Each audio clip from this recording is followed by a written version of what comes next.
instituciones y la salud mental. Voy a compartir la pantalla para comenzar con la presentación. Em,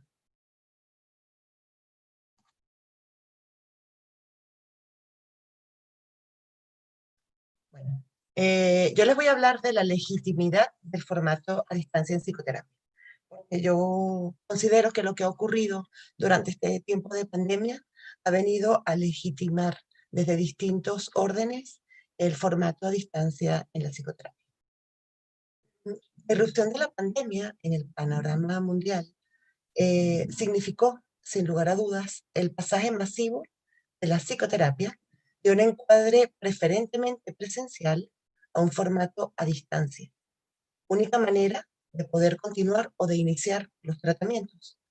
Y aunque ya antes de la pandemia la psicoterapia a distancia existía, es a partir de la crisis sanitaria cuando ocurre una rápida adaptación de profesionales y de instituciones y de la incorporación de las TICs como medio para el trabajo psicoterapéutico. Pero también este tiempo de pandemia ha abierto la posibilidad de repensar y de reflexionar sobre la psicoterapia como proceso, ¿no? Y de compartir esas reflexiones como estamos haciendo hoy acá. ¿Qué ocurría antes de la pandemia? Algunos profesionales ya ejercíamos la psicoterapia a distancia en distintos lugares del mundo, ya lo veníamos haciendo, pero además una larga data, ¿no?, de experiencia acumulada. Ya se investigaba sobre las particularidades del formato a distancia, ya se publicaban artículos y libros sobre la experiencia clínica a distancia. Valga de ejemplo el libro pionero en lengua española de Ricardo Carlino, Psicoanálisis a distancia, editado en Argentina en el 2011. O en España el libro El reto de la psicoterapia en Internet, que como decías, soy coautora y compiladora, y que es interesante porque combina a muchos autores, ¿no? Mucha gente que ya venía trabajando de esta manera, ¿no? También antes de la pandemia, la psicoterapia a distancia ya se iba abriendo hueco en los distintos escenarios de difusión del conocimiento y recibía el aval de diferentes instituciones del ámbito psicológico. Por ejemplo, en el 2014, en el Congreso de la FEAP, ya hubo un panel dedicado al análisis a través de Skype. O en España, en el año 2017, el Congreso de la FEAP también tuvo un panel dedicado a la atención a distancia. O en el 2019, en el Congreso Nacional e Internacional de Psicología Clínica en España, en Santander, también hubo una mesa sobre psicoterapia. Es decir, ya venían moviéndose distintos escenarios donde los terapeutas compartían su experiencia de trabajo a distancia. Del lado de las instituciones, también diferentes instituciones venían ya recogiendo lo que estaba ocurriendo en la práctica clínica. Por ejemplo, el Consejo General de la Psicología en España, ya en el 2017, publicó una guía para la práctica de la telepsicología. O en distintos colegios de psicólogos de España, vienen funcionando desde hace bastantes años grupos de trabajo dedicados a la práctica online. Pero, por otro lado, frente a esto, en diferentes instituciones y desde la postura de distintos terapeutas, también aparecían resistencias frente al formato online en psicoterapia. El argumento principal de estas resistencias era la falta de cercanía física, porque realmente en la psicoterapia a distancia lo que no hay es presencia física. Y esto se argumentaba como un elemento que imposibilitaba o que dificultaba los tratamientos a distancia. Valga de ejemplo el artículo de Luigi Caparrota del 2013, que viene a decir la tecnología digital ha venido para quedarse y la comunidad psicoanalítica tendrá que aprender a lidiar con ella, ¿no? Esa frase pronunciada en el 2013 a medida de lo que estaba ocurriendo entonces. Estos son los antecedentes. Pero no cabe ninguna duda de que es con la pandemia, a partir de la pandemia, cuando tanto los profesionales como las instituciones nos abrimos definitivamente al uso de la tecnología. Y en esta apertura del lado de los terapeutas, en este tiempo de coronavirus, ha significado una acumulación de experiencia clínica que nos va a servir durante la pandemia, pero que también nos va a servir en un tiempo posterior. ¿Qué ha aparecido entonces en el trabajo clínico en este tiempo de pandemia? Lo primero que ha ocurrido es una necesaria flexibilidad en varios aspectos del trabajo, en aspectos que tocan el encuadre y que tocan otros elementos. Por ejemplo, en el horario. El confinamiento ha obligado a cambios en las rutinas de vida de nuestros pacientes, que tienen, por ejemplo, que teletrabajar, les cambia la vida personal, y lo que para nosotros antes de la pandemia era una agenda fija, con horarios fijos para la atención de los pacientes, se convierte en una agenda con mucha más movilidad para poder hacernos a la nueva situación. También en el coste del servicio, porque la pandemia también ha traído una crisis económica en el mundo. En España se ha vivido mucho, han habido pérdidas de trabajo, han habido ERTES, han habido paro, y entonces los psicólogos lo hemos visto en la tesitura de tener que bajar el precio de la sesión o de tener que distanciar más la frecuencia de la sesión. También ha habido necesidad de una mayor flexibilidad en el medio, porque si antes de la pandemia la sesión transcurría en el despacho, ahora las posibilidades que da la tecnología van a atender las particularidades de cada paciente. Por ejemplo, una paciente, L, que no tiene ni habilidad ni práctica en el uso de las tecnologías y que era atendida antes de la emergencia sanitaria, solicita continuar el tratamiento vía telefónica, que es lo que ella maneja. Bueno, es la forma con la que ella cuenta y es el formato que adoptamos. Durante todos los meses de confinamiento mantuvimos las sesiones vía teléfono. También este tiempo ha significado mayor flexibilidad en otros aspectos. Por ejemplo, en la atención a la singularidad. Porque la experiencia ha significado que si antes en el despacho el tratamiento se hacía cara a cara o con el diván en un formato fijo, ahora el paciente puede servirse de la tecnología para hacer con ella distintas cosas, ¿no? Por ejemplo, esta paciente se contagia de coronavirus y prefiere que realicemos las sesiones sin cámara. Ya no quiere que yo la vea en su deterioro físico y prefiere hacer las sesiones sin cámara. Otra paciente O solicita recostarse en su cama para evocar el diván y, repitiendo el esquema de las sesiones presenciales, se incorpora al inicio y el cierre de la sesión en el saludo y la despedida, pero el resto del tiempo de sesión se recuesta y ambas quedamos fuera de cámara. También en la adaptación del terapeuta al formato ha habido una mayor flexibilización. Hemos tenido que adaptar otras cosas, porque una de las cosas que hemos descubierto cuando hemos aplicado el formato online de manera masiva es que cansa más físicamente también. Yo creo que uno de los elementos que interviene es el hecho de que en el formato presencial hay un tiempo de transición entre paciente y paciente.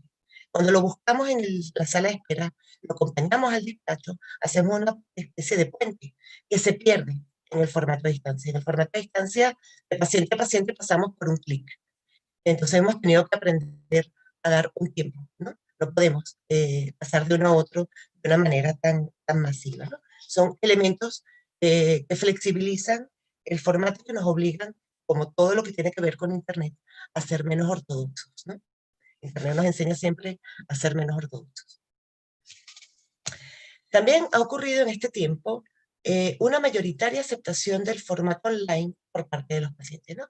Sin ninguna duda, la mayoría de los pacientes han aceptado el cambio de formato, han cedido el despacho a favor de poder continuar las sesiones o iniciarlas en formato online, porque era la única manera de poder acceder a la atención.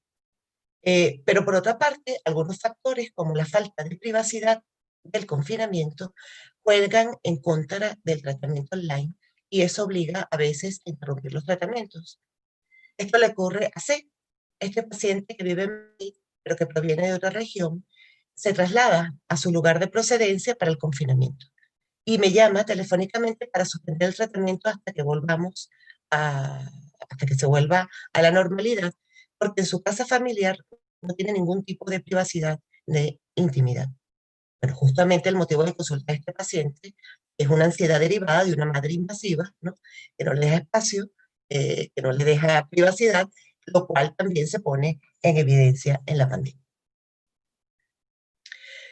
Pero también en la nueva normalidad, después del confinamiento, durante la desescalada y la nueva normalidad, algunos pacientes prefieren mantener las sesiones por videoconferencia. Por ejemplo, esta paciente afirma que las sesiones han funcionado igual durante los largos meses de confinamiento y que prefiere continuar vía online hasta ver cómo progresa la situación sanitaria sin ponerse en riesgo innecesariamente.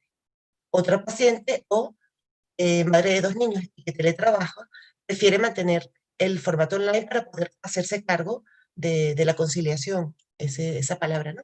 La conciliación del trabajo y la vida personal, que agrega que las sesiones online han funcionado igual que las sesiones presenciales. En tercer lugar, este tiempo de coronavirus ha significado la confirmación de algo que ya sabíamos, es la prevalencia del caso a caso. Allá de lo que pudiera pensarse, aunque todos vivimos la pandemia, aunque todos, a nivel mundial, cada persona reacciona a la pandemia con elementos personales. Los efectos del virus impactan de una manera singular a cada paciente. Pone muy sobre la mesa en este tiempo de pandemia. Por ejemplo, hay pacientes como ese que inician el tratamiento justamente por la situación de confinamiento y por sus recurrentes fantasías de muerte. Otros pacientes mencionan la pandemia, pero continúan con las temáticas que ya traían antes de la crisis como material de trabajo clínico a las sesiones y tejen un hilo de continuidad entre antes y después de la pandemia. Otros pacientes buscan alivio a través de la comprensión de aquello que les impacta de la situación de la emergencia sanitaria. Por ejemplo, N coloca su angustia disparada por el contagio en relación a su miedo a la dependencia. R, por otra parte, fantasea con la muerte de sus padres y puede enfrentar cómo esta angustia es un síntoma de la ira reprimida hacia ellos. T, por su lado, puede colocar su sensación de asfixia frente a sus compañeros de piso como una manifestación de un hogar de origen asfixiante, cada una con sus historias, pero en todos los casos, hacer esta conexión, significar el síntoma, trae como consecuencia una disminución de la ansiedad. Y del lado de las instituciones, ¿qué ha ocurrido? Como decía, antes de la emergencia sanitaria, ya las instituciones se movían entre las resistencias y una inicial incorporación del formato online. Pero la pandemia ha significado una aceptación masiva de esta forma de trabajo. Esto lo vemos en varios elementos. Por un lado, en las recomendaciones de usar y mantener el formato online de distintas instituciones. Por ejemplo, en mayo del 2020 en España, la Federación de Psicoanálisis recomendaba continuar un tiempo más la atención online antes que la presencial. Por otra parte, empiezan a haber medidas especiales de atención online. Por ejemplo, el Colegio de la Psicología de Madrid rápidamente comenzó a ofrecer un curso para enseñar a los colegiados a manejarse con las sesiones a distancia. O también el Consejo General de la Psicología de España comenzó a ofrecer una plataforma gratuita para hacer psicoterapia online a los psicólogos en España. También ha habido oferta de atención psicológica a distancia para sus trabajadores de diferentes instituciones del Estado y ha habido también ofertas de plataformas seguras para los profesionales adscritos a distintas compañías de seguros o a distintas compañías especializadas en cuidar la salud de los empleados de las empresas. Todo esto entonces ha significado una legitimación del formato online en la psicoterapia durante la pandemia. Pero ya veremos, ¿no? El tiempo dirá qué va a pasar una vez que la pandemia haya pasado. Ya veremos si esta aceptación del formato online se mantiene o qué variaciones van a poder producirse en terapeutas, en pacientes e instituciones. Yo he fantaseado un poco con esto y de un lado pienso que tanto confinamiento, tanta incapacidad de acercarnos. María hablaba de que en el Caribe la gente se toca mucho, en España también. A lo mejor después del confinamiento va a haber una mayor necesidad de lo presencial. O al revés, a lo mejor algunos pacientes y terapeutas descubren que es muy cómodo poder mantener las sesiones online, ¿no? Dado que han servido este tiempo, mantenerlas. Pero bueno, eso lo iremos viendo una vez que la pandemia haya remitido. ¿Cuáles son las conclusiones entonces de lo que ha ocurrido en este tiempo, ahora, ¿no? En este tiempo de crisis sanitaria? La primera conclusión es que la pandemia ha significado la legitimación del formato online como una manera válida de trabajo por parte de los terapeutas, que hemos pasado de una manera masiva a servirnos de la tecnología para continuar los tratamientos o para atender a nuevos pacientes. Del lado de, de los pacientes, perdón, también ha habido una aceptación mayoritaria del cambio de formato, entendiendo que es la única posibilidad para continuar con los tratamientos. Incluso en el tiempo de nueva normalidad se ha mantenido este formato. Todo lo que del lado de los pacientes también valida el formato a distancia de la psicoterapia. Del lado de las instituciones, la rápida adaptación en oferta formativa, en ofrecer plataformas, en proponer continuar con la atención online, ha venido también a legitimar el formato online. Por otra parte, otra conclusión es que a día de hoy el formato presencial no es el único formato posible en la psicoterapia. Eso está clarísimo. También, una vez más, el tiempo de pandemia ha venido a confirmar lo que ya sabíamos. También en este formato lo que prevalece es el caso a caso. Y por último, el masivo pasaje al formato online ha significado una necesaria flexibilización en todos los elementos de trabajo, en el encuadre, en el coste, en el horario, en un montón de elementos hemos tenido que flexibilizar. Y creo que he cumplido muy bien el tiempo, así que... Perfecto.